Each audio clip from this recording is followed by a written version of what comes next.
We normally invite a single lecturer to stay at the university for up to a week and give several lectures. We're departing from that format this spring in this year's annual Memorial Beatty Lectures, and rather than having one distinguished lecturer, we have three who will be lecturing on successive evenings in the series which has been entitled The Listening Earth, and which is intended to explore the links between culture, history, and the environment. It is a very broad and all-encompassing topic. We have, as a result, three internationally distinguished speakers from a variety of disciplines. This evening will be Dr. Norman Meyers, who is a wildlife biologist of international fame. Tomorrow will be Dr. Francis Brethington, who is a meteorologist oceanographer who has an unparalleled experience in global change. And finally, there is Dr. Daniel Burstein, who is one of the world's best-known historians, originally a lawyer, a man of all seasons. The series, the Beatty series, is named after a former chancellor of the university. It was endowed by his brother in his memory. He was a very strong chancellor. For 23 years, he was the undisputed leader of the university. He was a generous benefactor himself to the university and a man of very high intellectual demands. It is fitting then that the Beatty lecture series have come to be probably McGill's premier lecture series. It's certainly the most venerable, and the individuals that we have had as Beatty lecturers are a stellar group of world-renowned figures in their disciplines, but they range all over the map. The only stipulation of the Beatty lectures is that the lecture is not to be Canadian and that they give a public lecture open to the whole of Montreal. That establishes an onus on the Beatty Lecture Committee to select people of unquestioned academic credentials, but at the same time people who interact well with the community and can communicate their discipline. I think the three lectures that we have lined up for you in this experiment are following in the tradition of outstanding previous Beatty lectures. This evening, to introduce Dr. Norman Meyers, I would like to invite Dr. Roger Pritchard, who is our new Vice Principal-elect at McGill and is presently the Director of our Institute of Parasitology. Dr. Pritchard.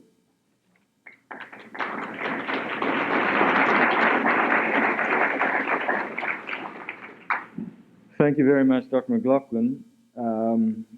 As Dr. McLaughlin says, we have a veritable feast of presentations this week in the series The Listening Earth on the link between culture and the environment. And within this series, sponsored by the Beatty Memorial Lectures, we have as our first speaker Dr. Norman Meyers. And I'll just say a few words of introduction of Dr. Meyers. Norman Meyers was born in Yorkshire, England. He was educated at Oxford University and University of California in Berkeley. After obtaining his MA and diploma in overseas administration at Oxford, he spent many years in Kenya, and from 1958 was initially involved with the overseas civil service, and then contributed in teaching, writing, broadcasting, filmmaking, and in many aspects of wildlife conservation in Kenya. I understand that he's, haven't been able to test this myself, but I understand that he's fluent in Swahili and that he became a Kenyan citizen. In 1973, Dr. Meyers completed his PhD studies in conservation from the University of California, Berkeley. And since that time, he's been a consultant to many bodies engaged in conservation, including the Rockefeller Brothers Fund on Threatened Species and Genetic Resources, the U.S. National Academy of Sciences, Food and Agricultural Organization, FAO, the World Wildlife Fund, US, the International Union for Conservation of Nature and Natural Resources. And in addition to all these activities, he has held several academic appointments. He's published many books. I'll just mention a couple of them. One, The Sinking Ark. Another one, which Dr. Dancero has with him tonight, an atlas on planet management. He's also authored more than 200 professional papers and several hundred articles of a popular nature. For all of this activity in the area of conservation, he's been recognized by election as a Fellow of the American Association for the Advancement of Science and the World Academy of Art and Science. He's been also elected to the UNEP Global 500 Roll of Honor, awarded the Gold Medal and Order of the Golden Ark of the World Wildlife Fund International, and also received other awards including those from the Sierra Club and the Society for Conservation Biology. As in the words of Norman Meyers, we stumble towards tomorrow, and it is therefore a great pleasure for me to ask Dr. Meyers to present his lecture entitled Safeguarding the Biosphere, What Cost, What Pail. Thank you, Dr. Meyers.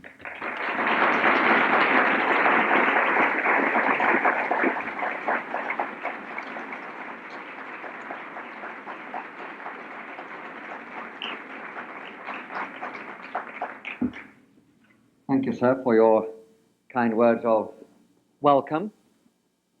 I really do appreciate your remarks and the hospitality of your colleagues. I would say, Monsieur, je vous remercie de votre bon accueil. Merci bien. I wish I could say much more like that. Forgive me, ladies and gentlemen, if I continue in my own language. This is my seventh visit to your country. I first came to Montreal in 1967 with my wife, when we greatly enjoyed Expo. I've been right across your country from Halifax to Vancouver.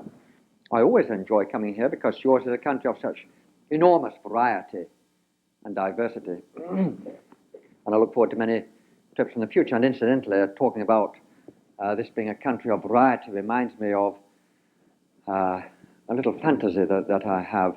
I often think that when I go to campuses, universities south of the border, how I would like to say to those Americans something that would go like this. I'll tell you, I don't tell them. I say that I enjoy their land because it's a country of such great diversity, not only geographical diversity, but also cultural variety. And one might put it like this about their country with such rich, varied personalities. They have Mr. George Bush, and they also have Johnny Cash, Bob Hope, and Stevie Wonder. Whereas in my country, that country cousin across the Atlantic, we have Mrs. Thatcher, no Cash, no Hope, no Wonder.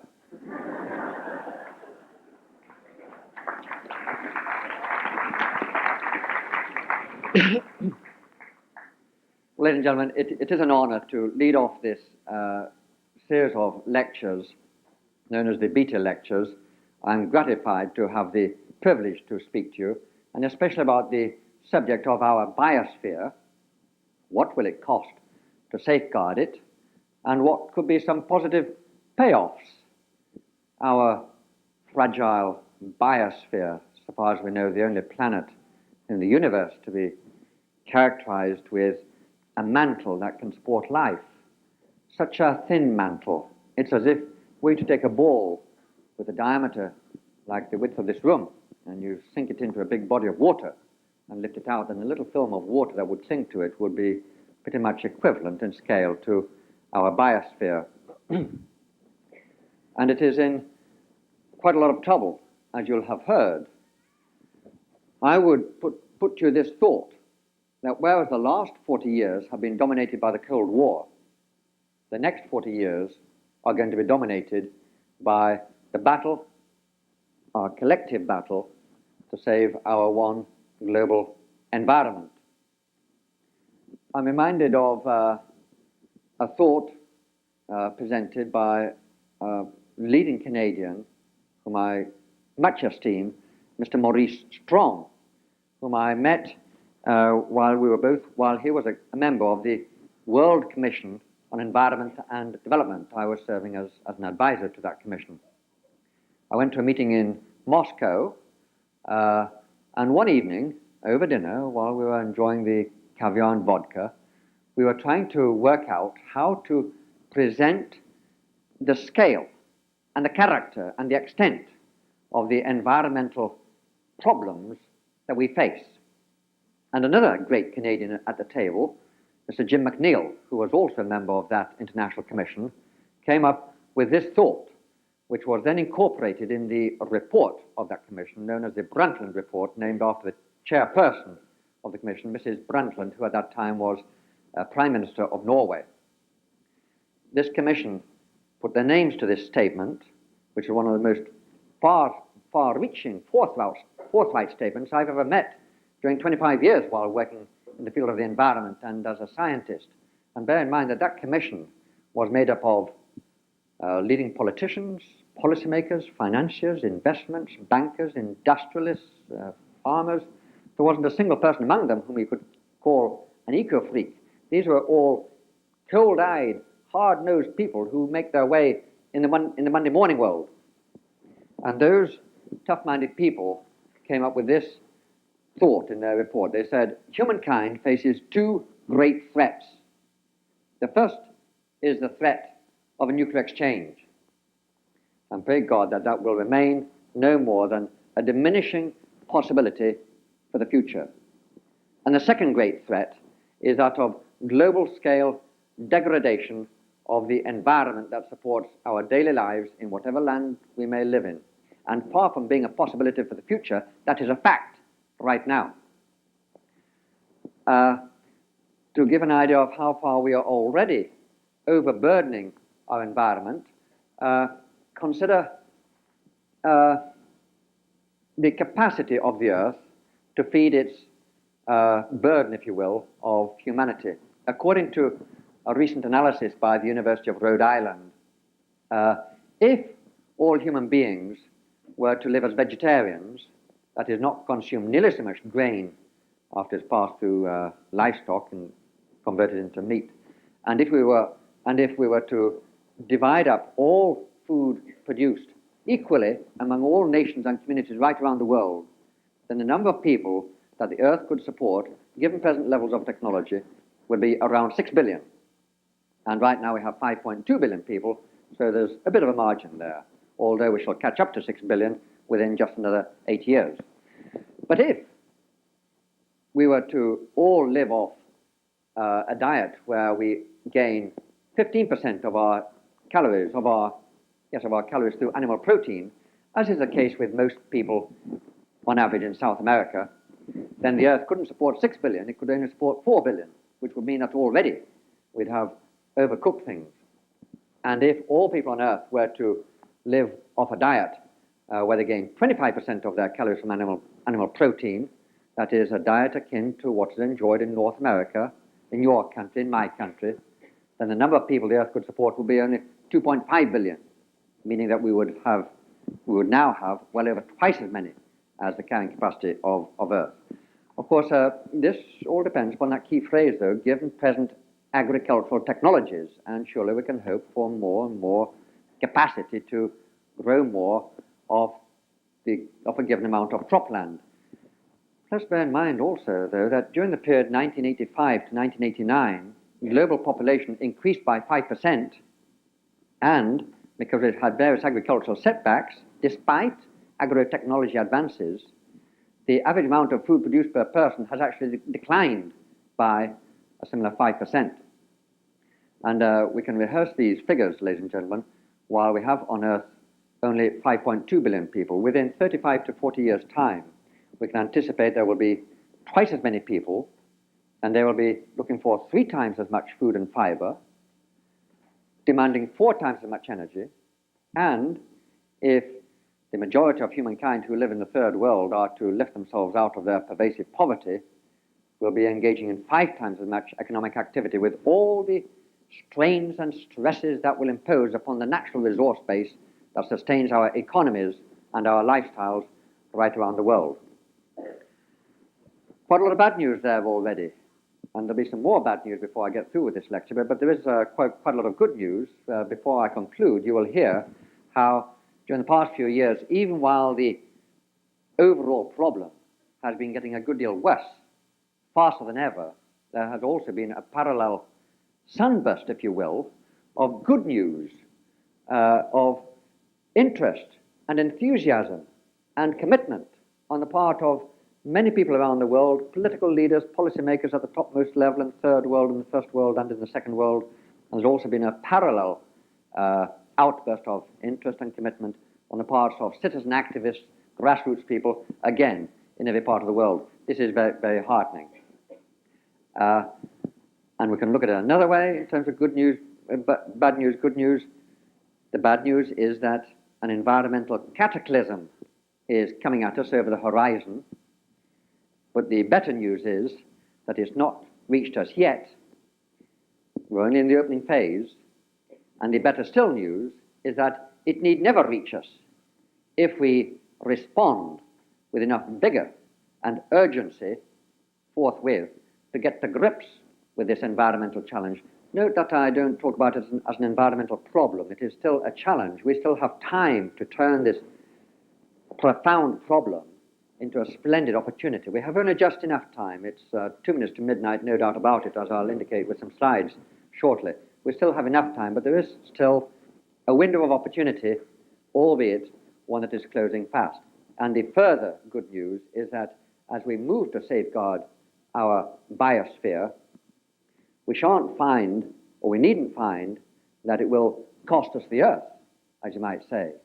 On the contrary, in many instances, it will actually put money into our pockets, because safeguarding our environment is one of the best investments we can make. A couple of examples, one from the developed world, one from the developing world, and the one from the developed world is your own country and its position with regard to what many people consider is the greatest, most threatening, most macro-scale environmental challenge that we face, and that is the greenhouse effect, or global warming, due largely to consumption of fossil fuels. Now, since 1960 until 1987, your consumption of fossil fuels has doubled at a national level. And the same for my country, and the same for many other countries. In the United States, it's gone up even more.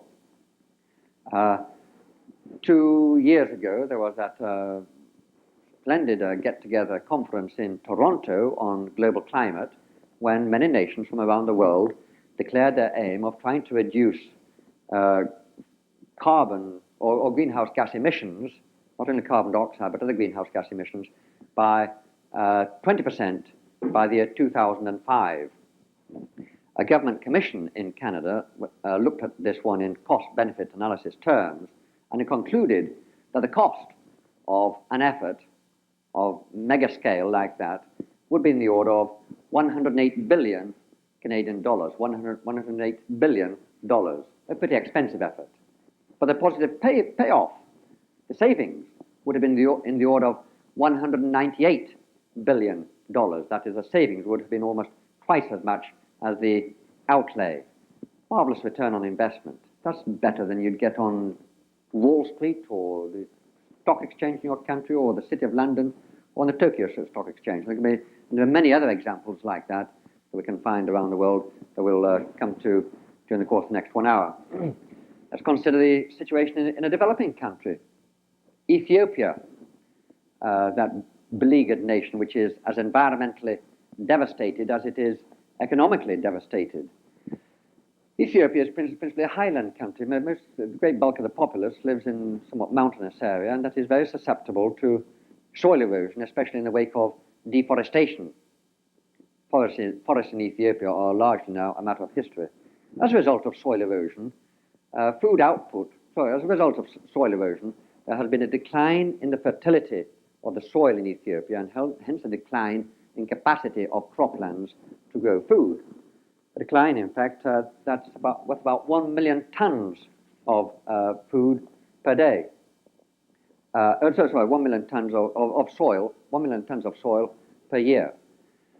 Now, the food output foregone by virtue of that soil lost and the fertility lost is equivalent to about 2/3 of all the relief food that was shipped to Ethiopia during the time of its last great famine in 1985. And of course, there's an even greater famine in the works right now. It turns out, according to a United Nations analysis, that the cost of restoring forest cover in the highlands 20 years ago, before the soil erosion problem became so acute, would have been in the order of $50 million a year for a period of 10 years, so $500 million altogether. And yet the amount that was spent on relief food alone in 1985 was $500 million. And bear in mind that was for relief food alone, not for restoring the agricultural ecosystem to make it productive for years and years. That was to stave off final disaster in just a single year.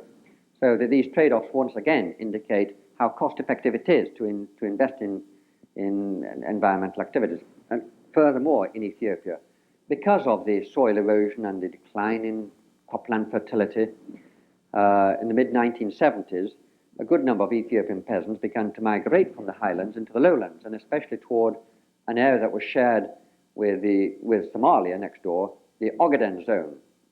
As a result of this migration, and due to some misunderstandings between those two countries, there was a war, which went on for several years. If it had just been a local punch-up between two of the most impoverished nations on earth, that would have been regrettable enough. But because the Horn of Africa is adjacent to the oil tanker lines from the Persian Gulf, leading to the industrialized nations of the West, including those of Western Europe and North America, the United States chose to come in to the war on the side of Somalia, supplying massive armaments build-up, and the Soviet Union came in on the side of Ethiopia. The cost of the armament supplied by the two superpowers to that war, which was basically an environmental war, was in the order of $2.5 billion. Now contrast that with the costing produced by the United Nations for preempting the problem in the first place 25 years ago, only $500 million. So much for openers, ladies and gentlemen. Let's now have the lights down and we'll have a look at some slides to illustrate some of these points. And we'll start with a shot.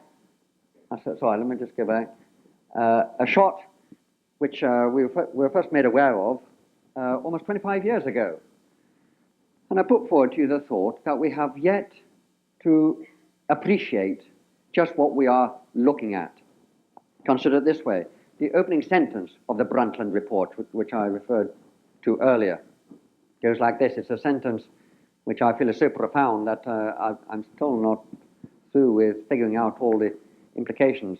That sentence read, "Our earth is one, our world is not." Our earth is one, our world is not. Plainly, our biosphere is a unitary whole.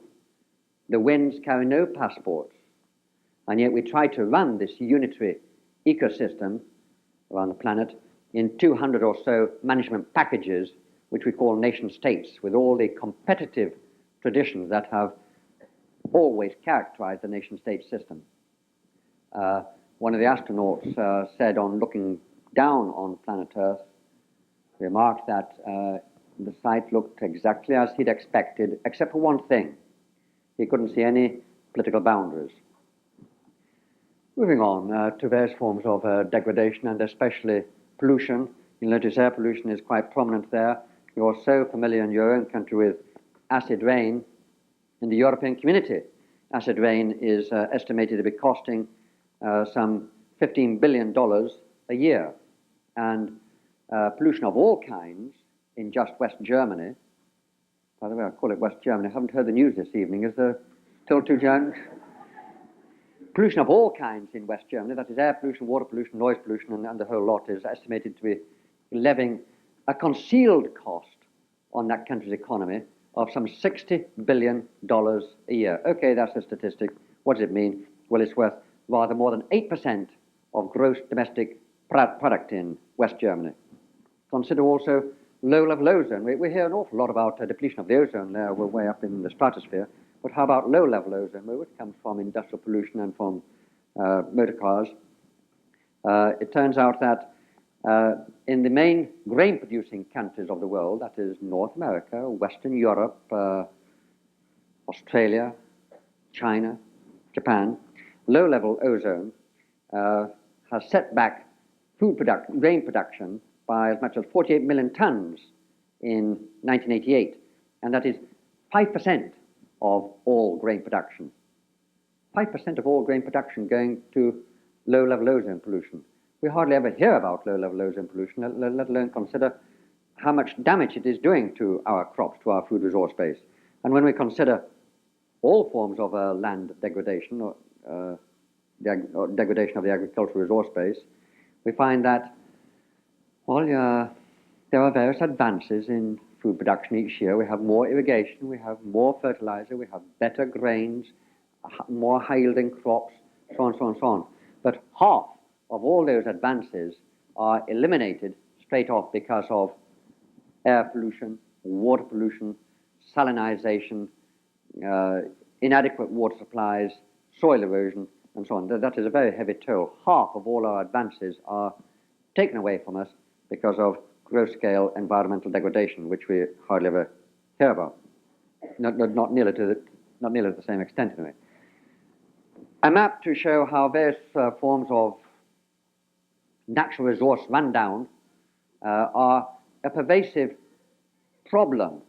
There's the blue patches are those which are scarce of fuel wood. 1 person in 5 on Earth this evening will have had difficulty in heating the evening meal. For them, it costs as much to fill the supper bowl.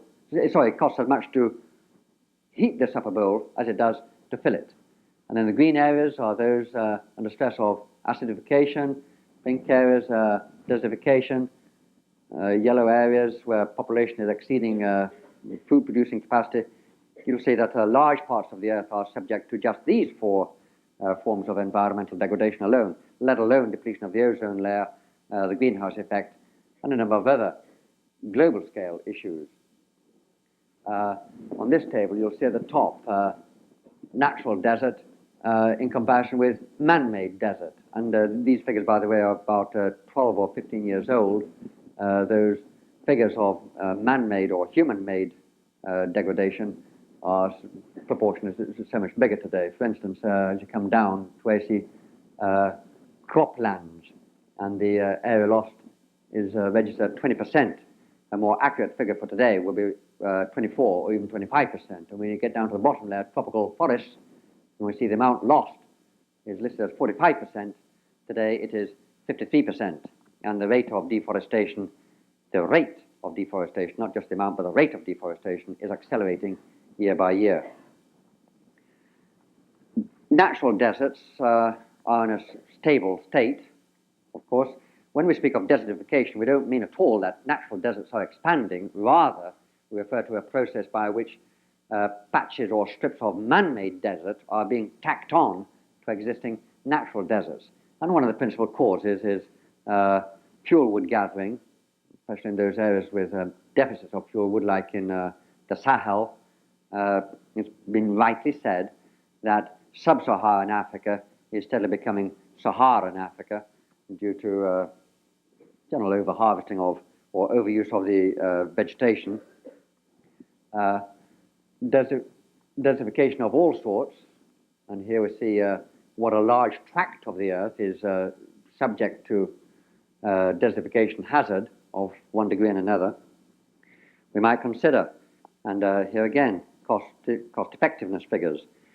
Desertification is levying agricultural costs in terms of food output foregone in the order of $35 billion a year, $35 billion a year. An anti-desertification action plan, which was agreed upon through the United Nations as much as 15 years ago, would now be costing only $6 billion a year. So the cost, the concealed cost of inaction on this front is 6 times greater than would have been the cost of action. Moving on again. Let's now concentrate for a little while on one particular ecological zone on Earth, and that's the tropical forests, because they point up what I want to leave with you as another take-home message, if you will, and that is that degradation that occurs in lands remote from your country and from my country may, nonetheless, in part, reflect our lifestyles.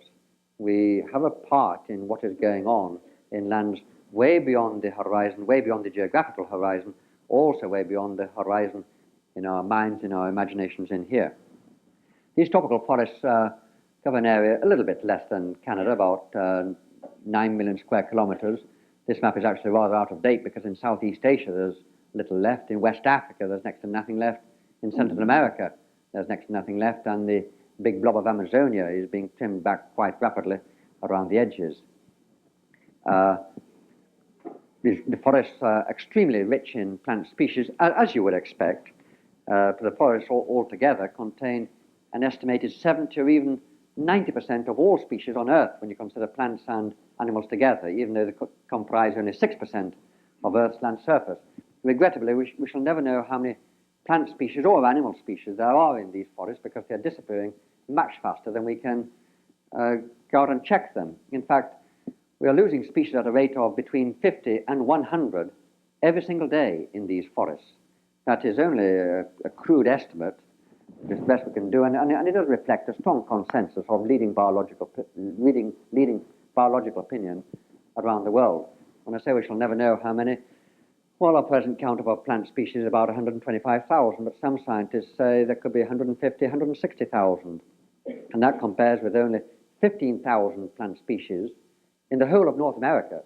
So these forests, which are only about the size of, less than the size of Canada, contain 10 times more plant species than in the whole of North America. When I say that we shall never know, it's not only because the species are disappearing faster than we can check them, but there's also a great lack of botanical professional skills in the tropics. Colombia, a country about the size of Quebec, and with 30,000 plant species at least, that is twice as many as in the whole of North America, is considered to have possibly 50,000 plant species. That is an extra 20,000 on top of the 30,000 that have already been identified. And yet the number of professional scientists in Colombia who can go out into Amazonia and say, there's a new species, let's catalogue it and write it up and so on, is less than 1 dozen. By contrast, in my country, we have 1,300 plant species and 1,400 botanists to go and look at them. Just 2 examples of how these wild species contribute to our daily welfare through their utilitarian applications and what is at stake when we lose these species at a rate of 50 to 100 each day. On the right is the original contraceptive pill, and on the left is the Mexican yam of rainforests in Mexico. It was the original source. The original contraceptive pill had unfortunate side effects. The scientists tinkered around in their laboratories for 7 years, trying to synthesize substitute materials that will be safer and more effective than the original contraceptive pill. Finally, they gave up, went back to look in the tropical forest again, and within 6 months, they'd come upon a plant in West Africa's forest this time that is doing a much better job. And here we have the rosy periwinkle of Madagascar. Who would have thought that in those leaves are two biocompounds that have led to the manufacture of 2 potent therapies against leukemia, Hodgkin's disease, and other blood cancers. In 1960, a child with leukemia had only 1 chance in 20 of remission. But today, that child enjoys 19 chances out of 20 of remission. The cost-counter sales of these 2 drugs, or anyway, the prescription value of these 2 drugs in just the United States is in the order of $220 million a year. And the economic benefits to American society as a whole are reckoned to be twice as much. And those benefits come from just this one little plant. When you go to your neighborhood pharmacy, there is 1 chance in 4 that what you purchase owes its manufactured to start point materials from tropical forest plants. Maybe an analgesic, antibiotic, antiviral, diuretic, laxative, contraceptive, the whole online. The commercial value of all these medicinals, drugs, pharmaceuticals put together worldwide this time is in the order of $16 billion. And yet we enjoy all those products in the health field, let alone parallels in the food field and in the industrial field, after scientists have examined only one tropical plant species in 100 to see what it might contribute in economic terms to our daily material welfare. So if the scientists could get to these species and examine them before the chainsaw man gets to their habitat, we could look forward to whole pharmacopoeias and cornucopias of additional drugs, foods, industrial raw materials. This is what is at stake when tropical forests, with their millions, 30 million species, are under attack. And at the same time, ladies and gentlemen, let me admit that as I advance that economic argument, and I do that because it's economics that appeals to political leaders, policymakers in London, New York, Geneva, as well as Rio de Janeiro, or New Delhi, or Jakarta, I must say that this economic argument rather sticks in my throat, because is there not a larger and more valid reason why we should look out for species? And that is that they are there, that they are the products of evolutionary processes that have beaten those organisms until they are so refined and adapted and advanced that we can't even tell how refined and advanced and adapted they are. 30 million of them, fellow species sharing this one Earth home. Should we not find space for them and refrain from saying, in effect, sorry, folks, there's no more room for you on this planet. We need your living space. Don't they deserve to be assured a future just because they're there? Period. Full stop. Economics is about certain sets of values. Here's another set of values that I suggest should be put into the cost-effective balance when we're determining what is the what is the role and how much space should be left for tropical forests on planet Earth. So much on that angle. These forests are being destroyed at a rate of almost 2% per year, and that rate is in itself accelerating through a variety of reasons, especially road building in Brazilian Amazonia, as I'm sure you've heard, and in Indonesia, also in many parts of West Africa, being destroyed also by the cattle rancher for so-called cheap hamburger food, also through the slash and burn cultivator, whom we'll look at in a little more detail in a few moments. And there's another major threat to these forests that is emerging from the woodwork, if you'll forgive the expression, and that is acidification. Acid rain has generally been thought to be a problem of northeastern North America and of western Central Europe, but as you can see, in southern China, it is already a phenomenon that is demonstrably and significantly depleting forest cover at a rate that parallels what we find in West Germany and in Czechoslovakia. Large areas are at risk in Southeast Asia, southwestern India, West Africa, southeastern Brazil, northwestern Venezuela, and Colombia. The area at risk is as much as 1 million square kilometers that may be suffering badly as soon as the turn of the century. That's 1 million square kilometers out of a little bit under 8 million square kilometers of tropical forest left. A mass of data there. This just summarizes the deforestation position as I calculated it at the end of last year. You might notice that this is the figure for original tropical forest, about 13.5 million square kilometers. The amount left now is rather under 8 million, and the rate at which we're losing forest is almost 140,000 square kilometers per year, 1.8%. Now, you've heard a great deal, you've read in the papers, about how Brazil has been torching its forests at ever accelerating rate. But if you look down that list, you'll see that the Brazilian rate is no more, I mean, in fact, it's a good deal less than many other countries down there. In fact, if we put all those in descending order of the rate at which they're being deforested, Brazil would come about halfway. The point there is that deforestation, increasingly rapid deforestation, is a broad scope phenomenon right throughout the tropical forest biome. We won't go into all those other details, rather a dismal tale. A quick look at two main agents of forest destruction. One is the commercial logger. The amount of logging going on in these forests, or rather over-logging, has increased 30 times in the last 30 years.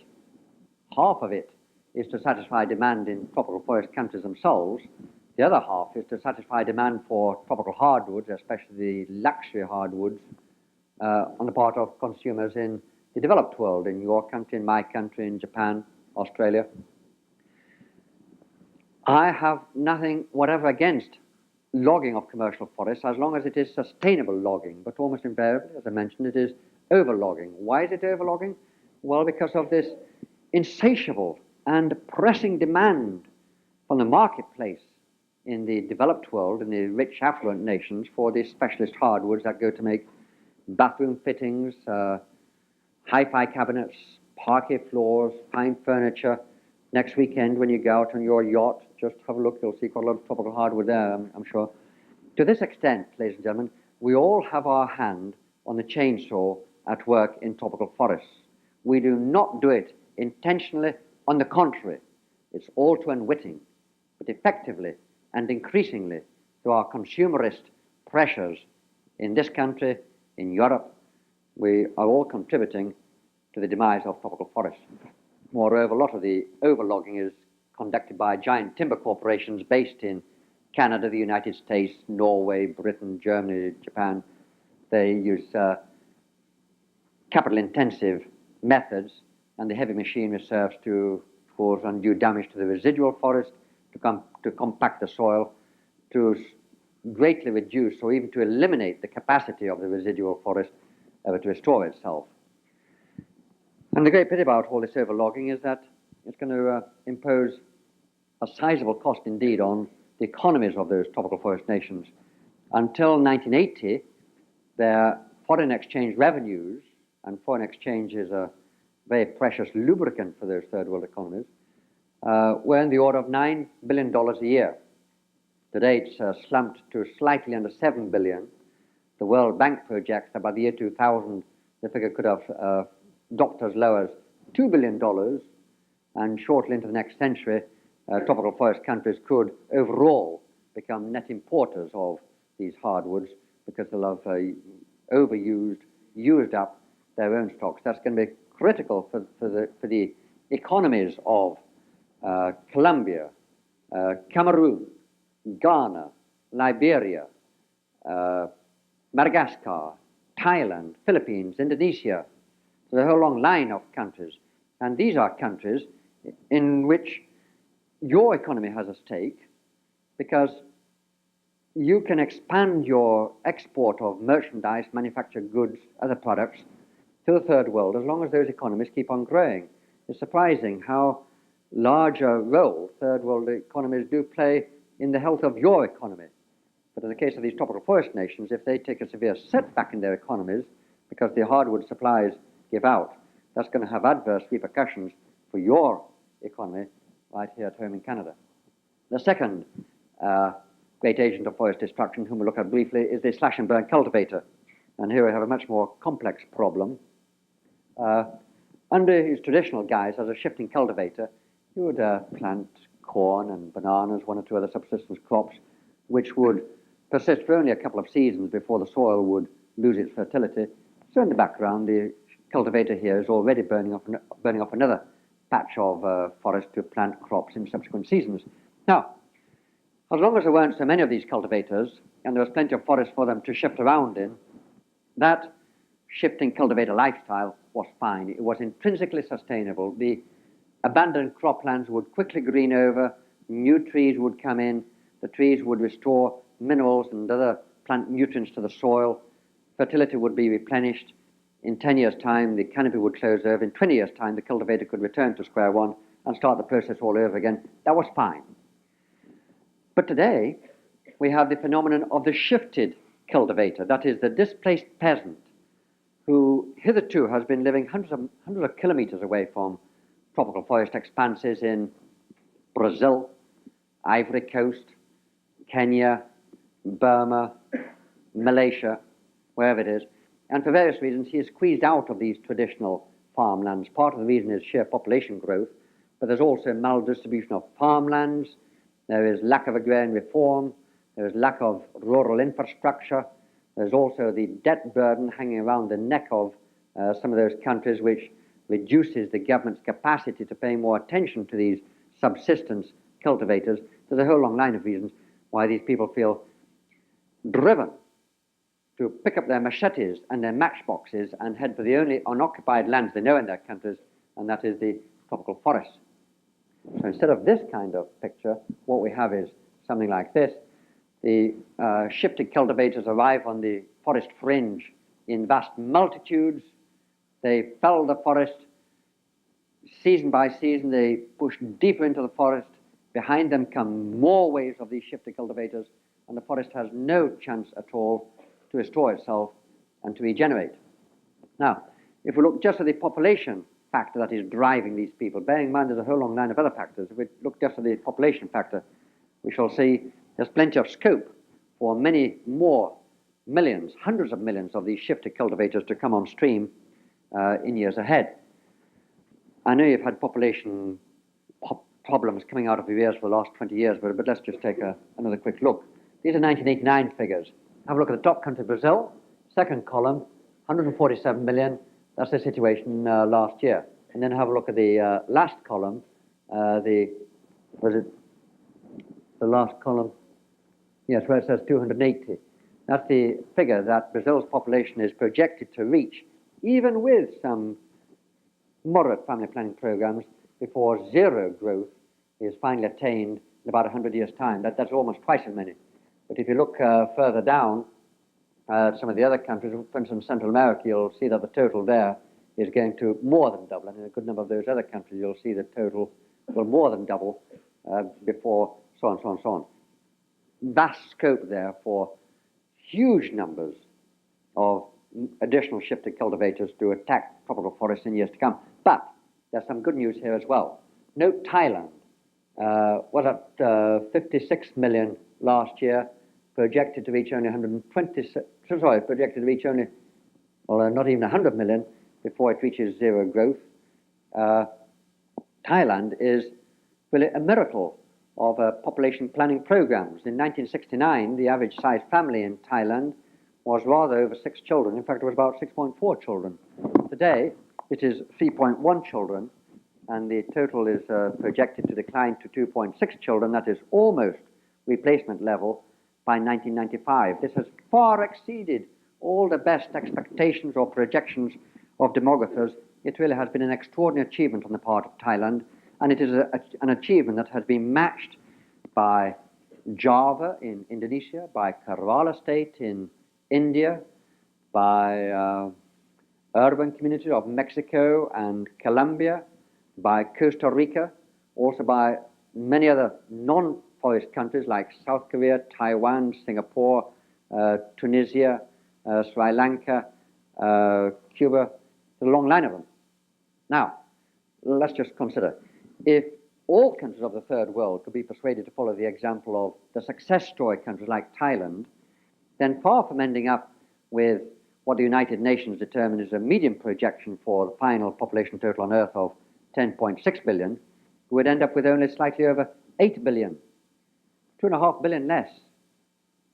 Marvelous prospect. Of course, we'd be much better off with only 5 billion, in fact, better off with only 3 billion, but all the same, 8 billion is a great deal better than something over 10.5 billion.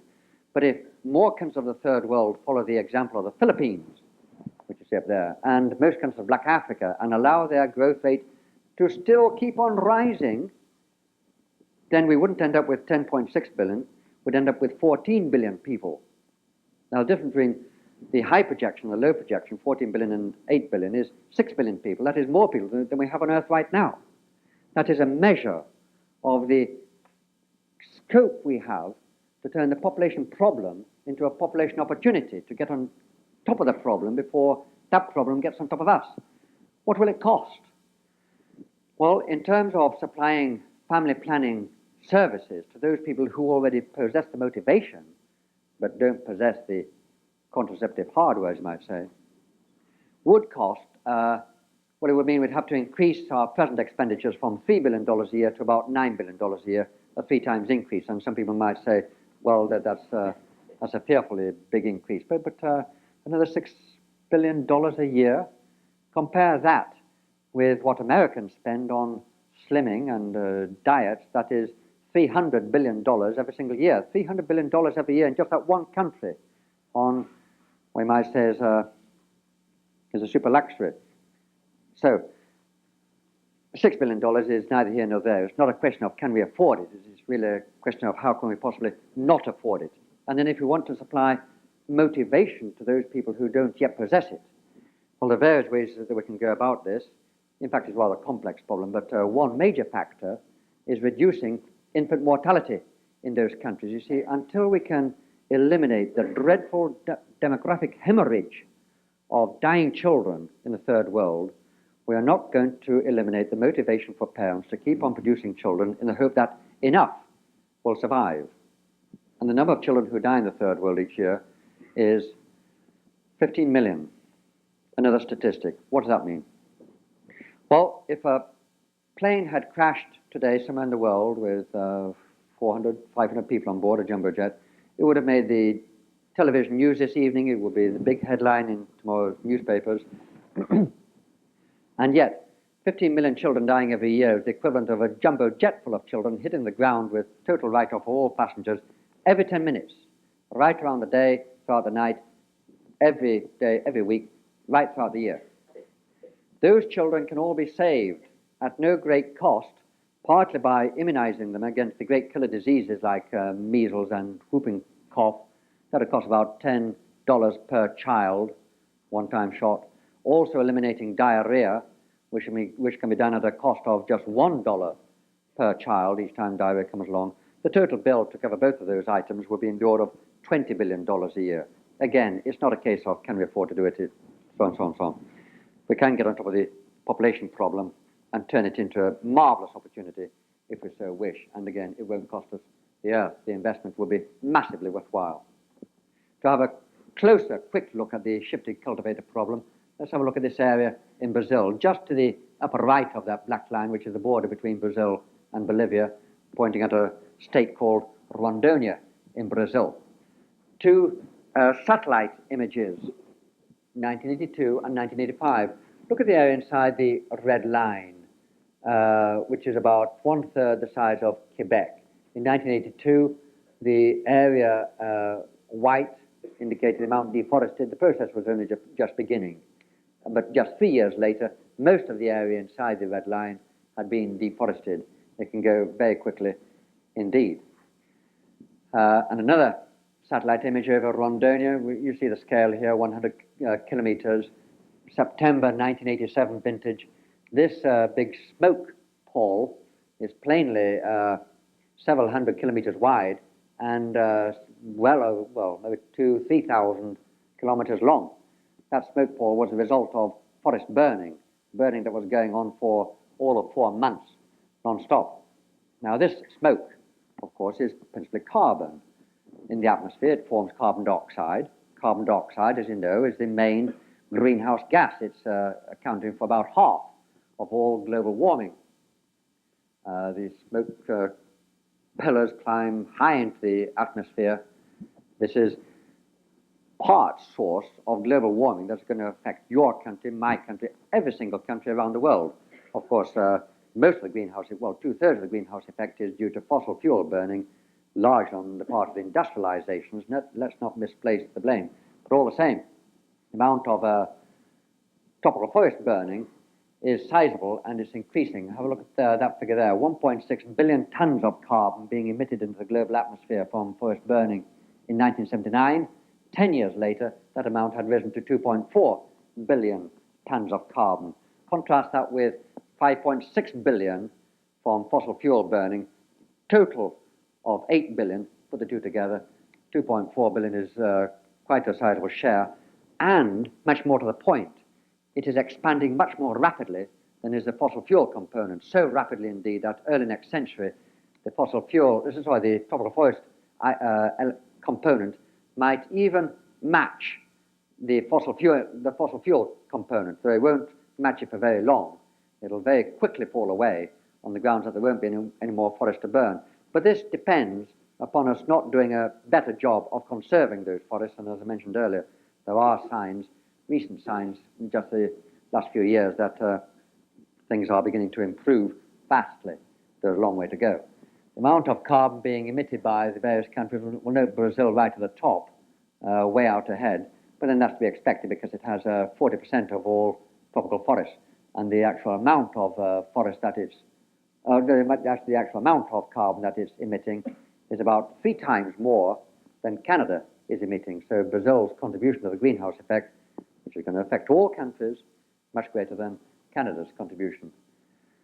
The greenhouse effect, how will it work out for us? Well, there's a lot of uncertainty about it, but there is a large measure of agreement among climatologists and meteorologists, agreement, not certainty by any means, that North America will heat up quite substantially, especially the area of the Great Rain Belt, and at the same time, rainfall might not increase to compensate for the higher temperatures, but might actually decrease, especially in the Great Rain Belt area. The grain belt might start to come unbuckled. During the 1988 drought, the US grain output declined by, I believe, as much as 23% or maybe even 25%, and matched as it was by parallel droughts in the Soviet Union and in China, world grain production declined overall by some 15%. Now we can expect, or we can anticipate, that if the greenhouse effect works out as projected, areas like North America and parts of the Soviet Union could start to suffer droughts which will be so severe that it would make the 1988 affair look like, frankly, peanuts. And these will be droughts that will be year after year after year, unremitting droughts without any let-up. That's the possibility we face from the greenhouse effect. Here's a different projection. It's rather more extreme, rather less likely, but far from off the wall. It's entirely within the scope of some projections. Note that in North America, the amount of moisture deficit in the growing season could be 30 to 60% less than has been the norm that we have been accustomed to, and much the same applies over large parts of Europe and the Soviet Union. And again, not only would agriculture suffer, let me just go back to that other short a moment to mention a further factor. The costs of rejigging the irrigation system in the United States has been to cater for a greenhouse effect in the United States and in the other major irrigated lands like China has been estimated at $200 billion at least. Bear that figure in mind when we consider some of the costs of getting on top of or at any rate, tackling the greenhouse effect. We can't get on top of it. We can do a great deal to reduce it and to slow it down. $200 billion just in the agricultural sector alone. And then we have the further issue of rise in sea level as a result of the greenhouse effect. In the United States, this again is rather an extreme projection. The amount of sea level rise that is generally accepted as realistic by climatologists is now somewhere between 0.5 meter and 2 meters, with a balance of opinion pointing toward the lower end, 0.5 meter to 1 meter. But just supposing that sea level rise were quite severe by the middle of the next century, especially if the polar ice packs begin to melt, well, southern Florida could be in, so to speak, deep trouble. San Francisco Bay could become twice as large. Even Washington might be becoming rather damp, and good parts of surrounding areas of New York City could disappear underwater, as could a considerable part of New Orleans. Now, the United States has estimated that the cost of holding back the sea down its Atlantic seaboard, let alone other areas, is in the order of $120 billion. That is just to hold back the sea in one part of one single country. Big costs ahead of us. And in Bangladesh, which can't afford to build sea walls in the way that the United States or the Netherlands possibly could. Well, again, that's Bangladesh as it is today, but with only a moderate amount of sea level, with a 50 centimeter sea level rise, a good part of the national territory is lost. And if it gets as much as 2 or 2.5 meters sea level rise, then 1/3 of Bangladesh would be lost. Bangladesh is quite a small country. It's only 50,000 square kilometers, and it already has 100 million people. By the time that sea level rise begins to overtake that beleaguered country, there could well be 200 million people. This is where we could encounter the phenomenon of environmental refugees. Projection is that there could be 50 million people in Bangladesh fleeing the rising waters and looking to other countries for places to settle. When we look at the people who will be fleeing from sea level rise elsewhere, like Egypt, the coast of China, Nigeria, also the people who may be fleeing famines, we can estimate that a minimum total within just a few decades' time could be as much as 300 million people worldwide. This is a figure that has been carefully calculated by climatologists, by land use specialists, by demographers. 300 million environmental refugees is to be contrasted with only 15 million refugees of all kinds on Earth right now. Would lead to a world that would be a good deal more unstable than it is already. But just to remind us, if you will, that the principal share of responsibility as of now for global warming, the greenhouse effect, lies with the carbon dioxide emitters, the fossil fuel burners of the industrialized northern countries. Ladies and gentlemen, I'm going to run over these last slides because the time is getting on, just to conclude with this one, which is rather an emotional slide, but I don't think it's an emotionalist slide. What prospect do these two Indonesian children have if they are growing up into a world that is deprived of some of its most valuable natural resources in terms of tropical forests and the species they contain? I suggest that those two children could be exchanged for Indian children, Brazilian children, or British children, or Canadian children. So much for the slides, ladies and gentlemen. To wind up, let us ask ourselves, what would it cost to confront all these environmental challenges? Well, to safeguard tropical forests would cost at least $2 billion a year, maybe more, but let's say it's $2 billion.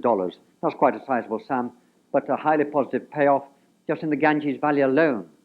Deforestation in the Himalayan foothills is causing flooding and other damages of at least $1 billion per year.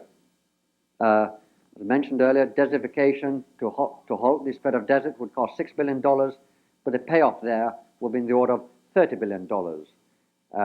Population we've considered to safeguard topsoil would cost $5 billion a year worldwide, but the downside cost, the concealed cost of inaction, just in the United States alone, were in the order of $6 billion. Now, when we put all these things together, water and so on, we find that the total bill is in the order of $75 billion a year worldwide right now, and that means the developed nations looking at energy conservation in the developed nations, energy efficiency worldwide, as well as soil erosion, tropical deforestation, and so on.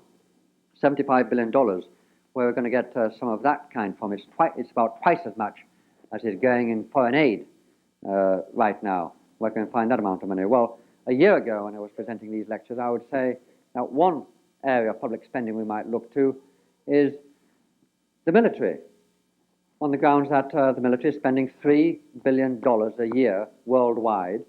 $75 billion is about, it's less than 1 month's military spending.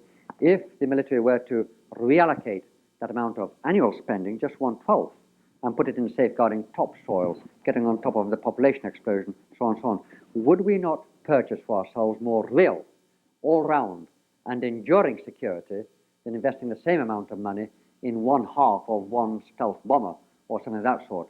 That is a security song that has been sung not just by environmentalists and eco-freaks, but also by Robert McNamara in the United States, who knows as much about security as anybody, and increasingly has been invoked by Mr. Gorbachev. Today, what a different situation we're in, thanks to those marvelous events in Eastern Europe and the end of the Cold War.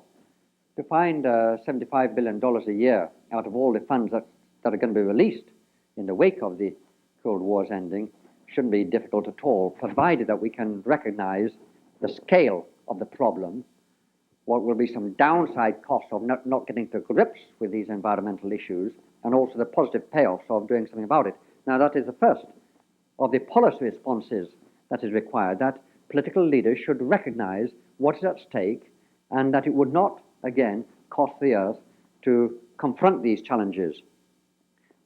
Second factor is for policymakers to recognize that this will depend upon a great collaborative effort entailing many, if not most, and preferably all nations on earth.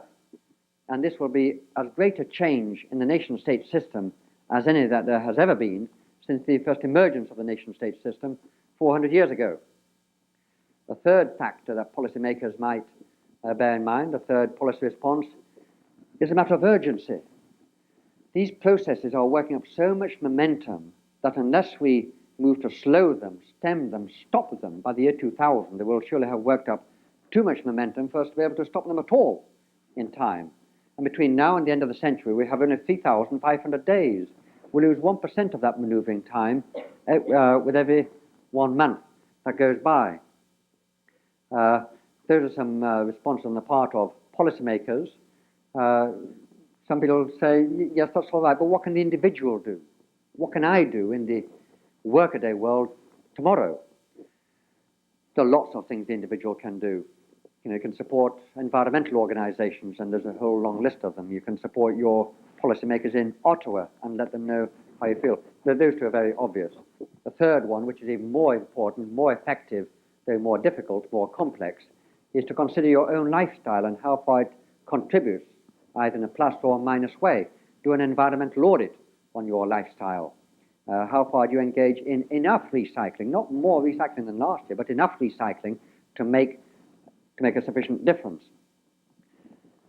And the fourth thing the individual can do, and this is the last point in this talk, ladies and gentlemen, the fourth thing is to bear in mind what Edmund Burke once said, that no person ever made a greater mistake than he who did nothing because he thought he could only do a little.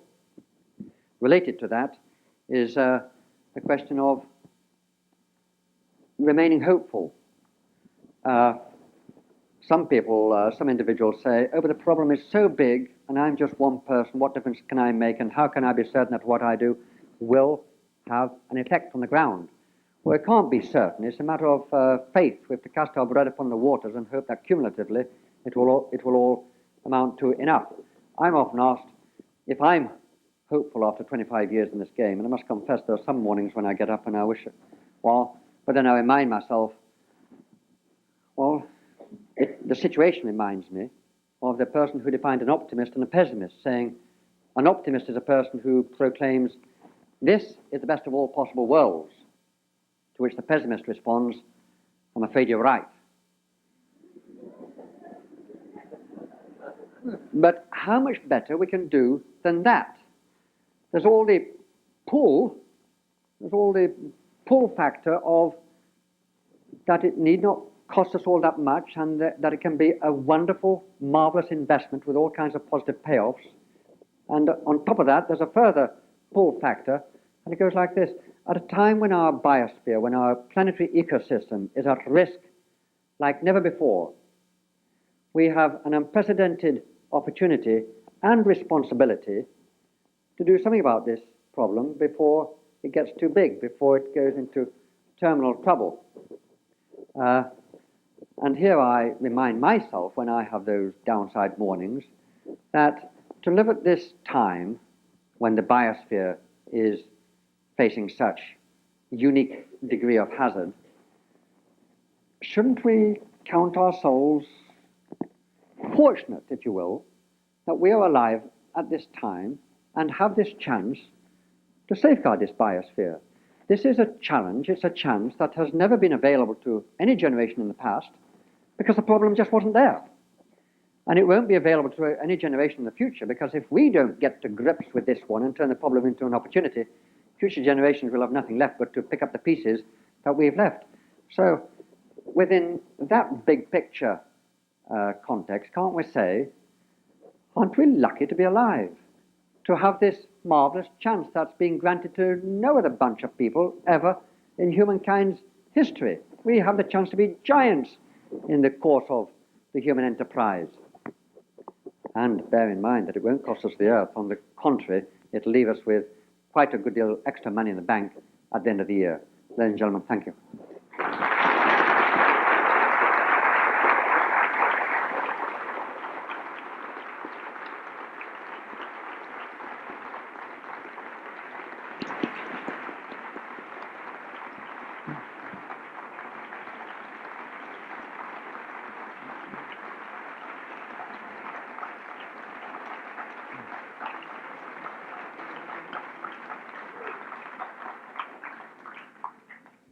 Ladies and gentlemen, Dr. Meyers has indicated that he'd like to have some time for discussion with the audience, and I think we can have about 12-15 minutes.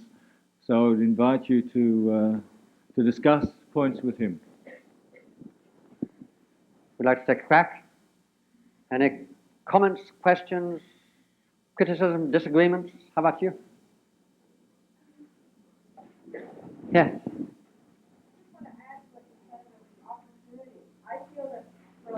I've always heard that the human vision is to have peace on earth and goodwill. And I know myself as a young child, once that I felt it was really hopeless because nobody cared. And I choose to see this opportunity now as the only one that would have really spurred us to really learn to care about each other. So I think it's a great time to be. Fine. We're at a hinge of history. It's not only, well, it's an exciting, exhilarating time to be alive. It's fun to be alive right now. Yeah.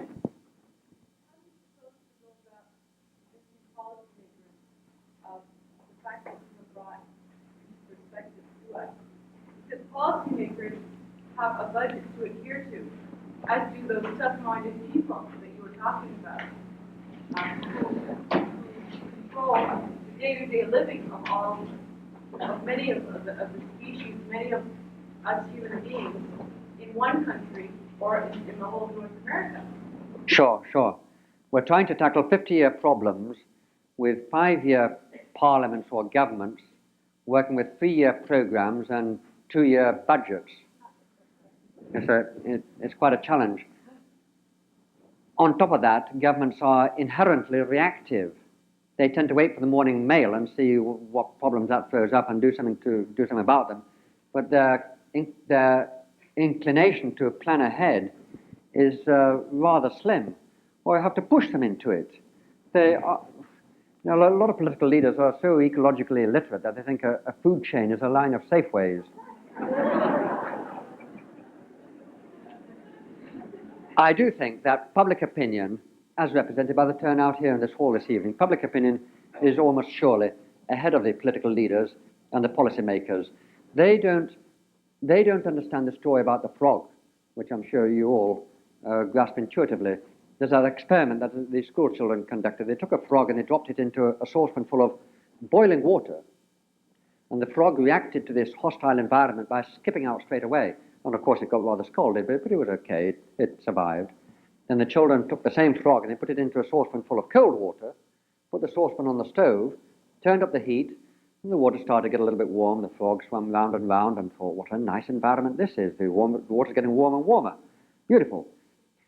And the water got warmer and warmer. And the frog said, terrific, but a little bit sleepy, a bit drowsy. Frog dozed off to sleep, went into a coma, boiled to death. Politicians don't understand that the world out there is like that heating up saucepan and we don't have much time to respond. You can also think of it in terms of the lily that is growing to cover the pond. It starts off as just one little pad in one corner of the pond. It doubles in size every day. We know that in 30 days it will cover the entire pond. Okay, Mr. Politician, on what day does the lily cover half the pond? And you all know that the answer is on the 29th day. Well, we're already on the 29th day. Next. Yeah. Good argument. solutions that you offered were very convincing. I mean, even coming from you, it didn't sound like you were very sure of the solutions that were going to come up to these problems.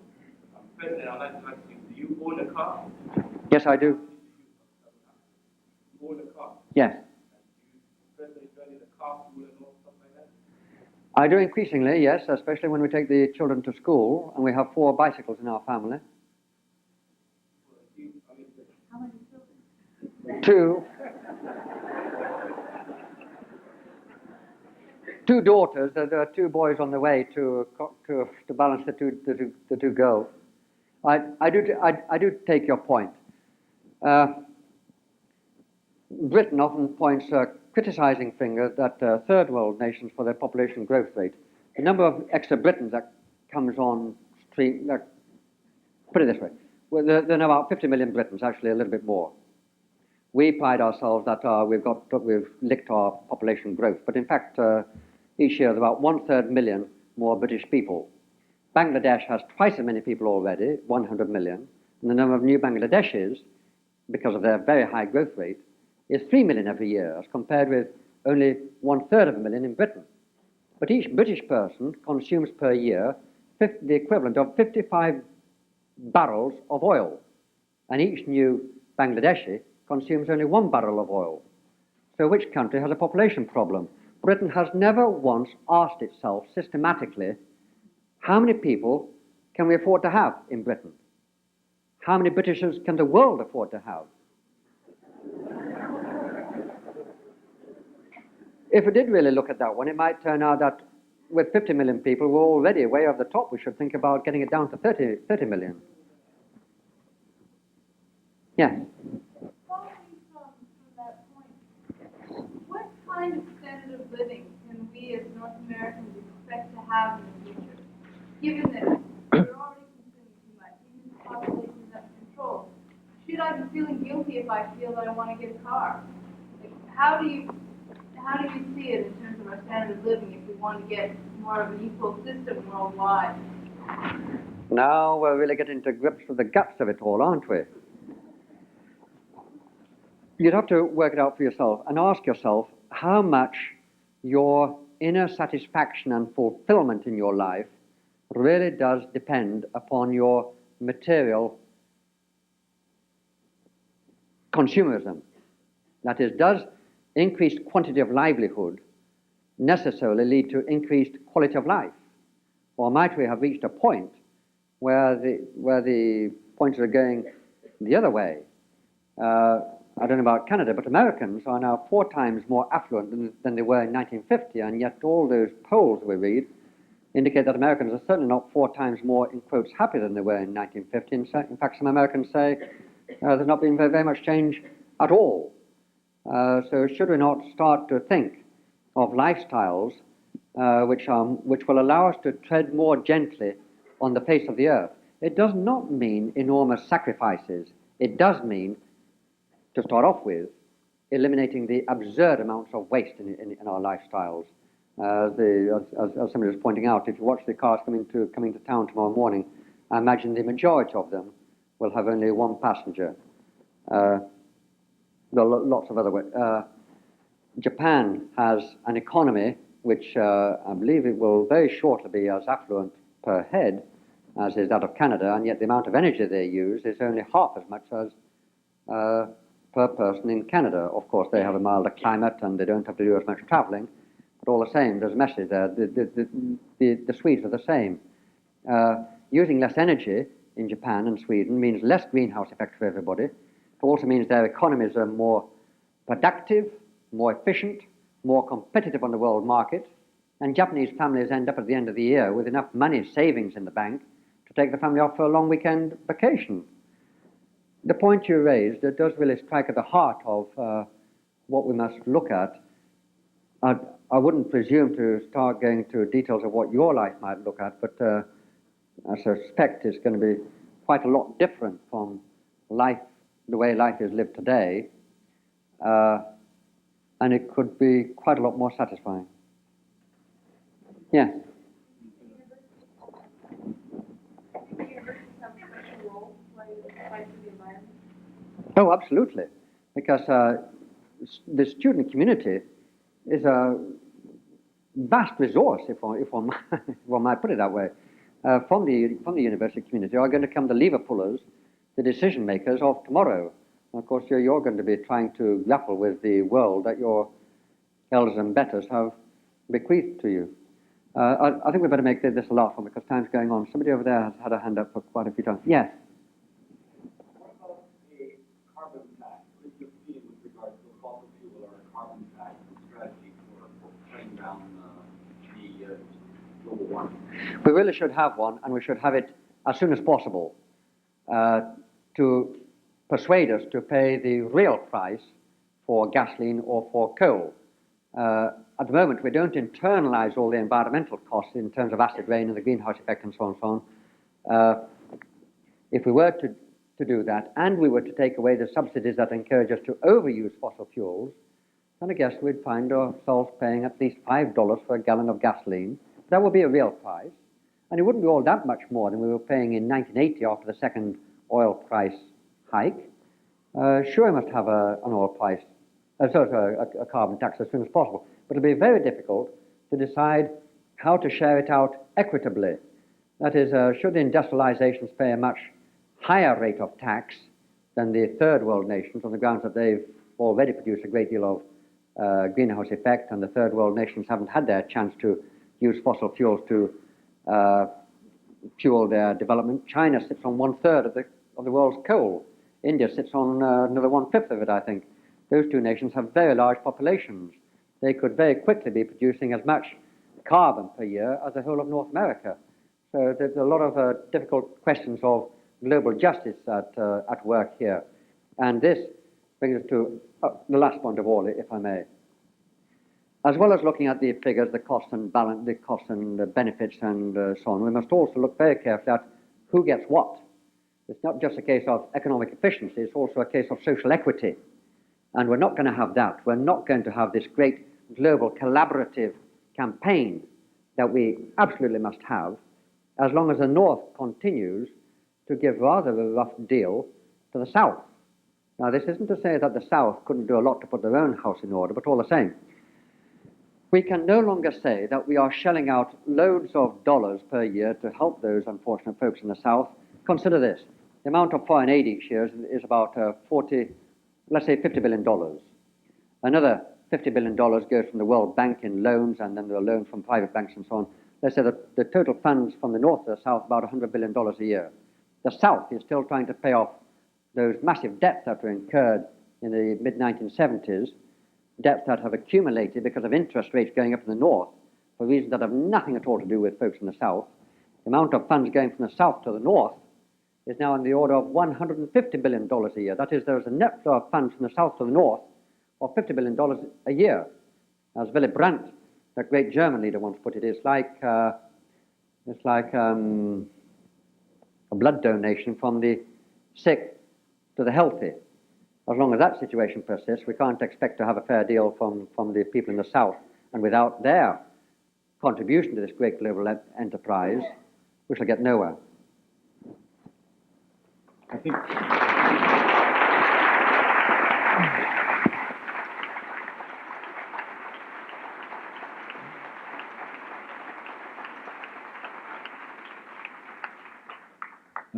I'm going to call upon Dr. Pierre Dansero to say a few words of appreciation in a moment to Dr. Meyers. But beforehand, I'd just like to introduce Dr. Dansero, who himself has been a remarkable conservationist and a leader in botany and ecology for many years in Quebec and Canada.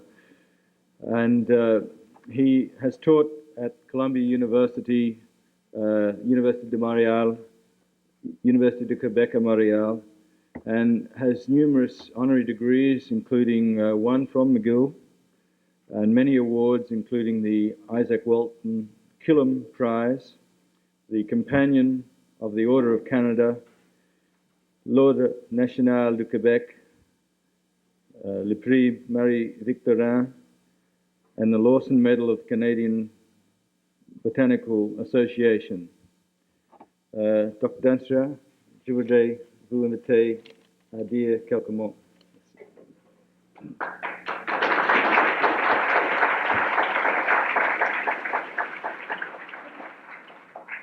Dr. Meyers, it would be much better if I did not thank you, if I left your audience under the impact of your very persuasive speech. But since I've been given that privilege to associate myself in this audience with your way of thinking, it is more or less expected that a not-so-retiring old professor is going to make a speech of his own and paraphrase everything that you have said. I shall try to refrain from that. It would seem that one of the conditions posed by the Beatty Foundation was that the lecturers not be Canadians. Maybe that can be considered by some of us as an advantage in some circumstances, hardly as a virtue, however. But what it really draws attention to, I think, is the great need that we have to be something more than Canadians. And the expose that we have heard today, indeed, much of the work that you have done, you and your associates, leads us to open ourselves to membership.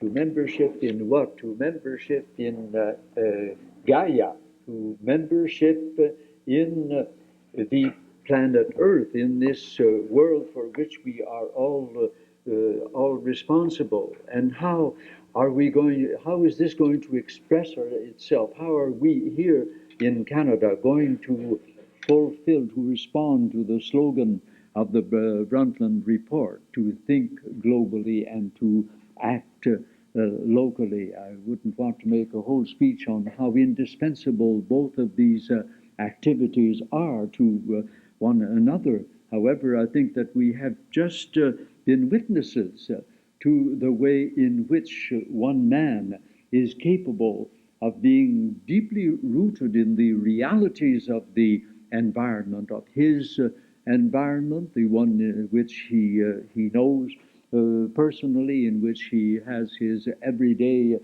activities, and how relevant it is that he be concerned and that he help to nourish the feeling that we also all should have of responsibility towards the planet as a whole. The possession of finding out the conditions of our membership is a very important thing, and we have been we have followed an itinerary under the guidance of Dr. Meyers, which gives us our bearings on this planet and reminds us in every instance that we are playing a role. We're reaching out to the world, identifying areas where we can help, identifying areas for which we are responsible. If the Amazon is burning, well, we are responsible. We are